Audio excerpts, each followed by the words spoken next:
But we are anxiously waiting right here at the Rock at La Cantera. But you know, the best seat in the house, if you're lucky enough, is over at the Frost Bank Center. So let's go ahead and send it over to the man who's been covering the Spurs since it all began, and here we are. We made it to the finals, a very young roster, but they did it. Let's send it over to Nate Ryan. Nate, it is game day.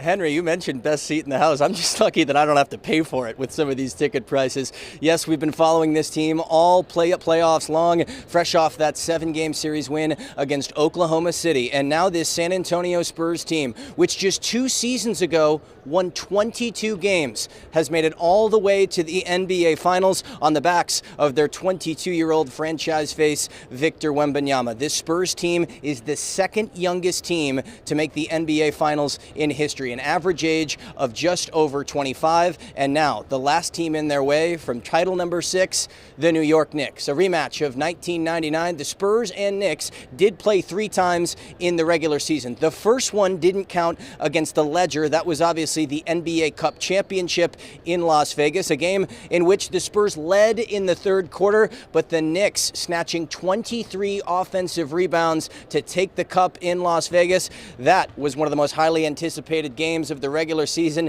Now we'll do it all over again in a best of 7. Here on New Year's Eve in this building, pop in the Champagny where the Spurs, Julian Champagny made 11 3-pointers in a 134-132 Spurs win. Then on March 1st, the New York Knicks using their physicality to hold the Spurs under 100 points. That was a game in which the Knicks snapped an 11-game Spurs win streak. Not often did the Spurs lose games down the stretch after the All-Star break. That was one of them.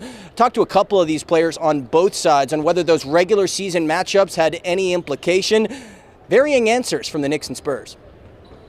I mean, I think those games matter. You know, those regular season games matter. But yeah, really well coached team, really talented team. You could tell how together they are, which is very dope. Both of us, when we got to the Cup, were different teams than we are today. So they've adjusted their offense and defense throughout the season, and we have as well. So it's going to be a little unfamiliar for both teams come game 1. We had short-term memory with that. I mean, we still got paid. I mean, how much did we get paid for that? So yeah, we moved on pretty quick. Yeah, the Spurs, for their runner-up appearance in the NBA Cup, each player took home over $200,000, and that loss didn't count against their total season tally. I mentioned that 11-game win streak of the Spurs that the Knicks snapped. San Antonio has a chance to get a little revenge tonight because the Knicks have won 11 straight playoff games entering this NBA Finals. Obviously sweeps against the Philadelphia 76ers and then following it up with a sweep of the Cleveland Cavaliers. It's game 1 of the NBA Finals for the first time since 2014. Of note, as the Spurs look for title number 6, the Spurs all-time in NBA Finals game 1s, a perfect 6-0. You see the Fiesta-filled crowd t-shirts behind me. Going to be an electric atmosphere here tonight for Game 1 of the NBA Finals. Henry, I even feel a little kind of a pinch me I'm dreaming moment just saying it with the progression of this team we've seen over the past couple years. Should be an epic atmosphere inside. I don't know if it's going to be anything compared to the atmosphere that you got going out there at the Rock. Are 6,000 people out there? That's correct, Henry?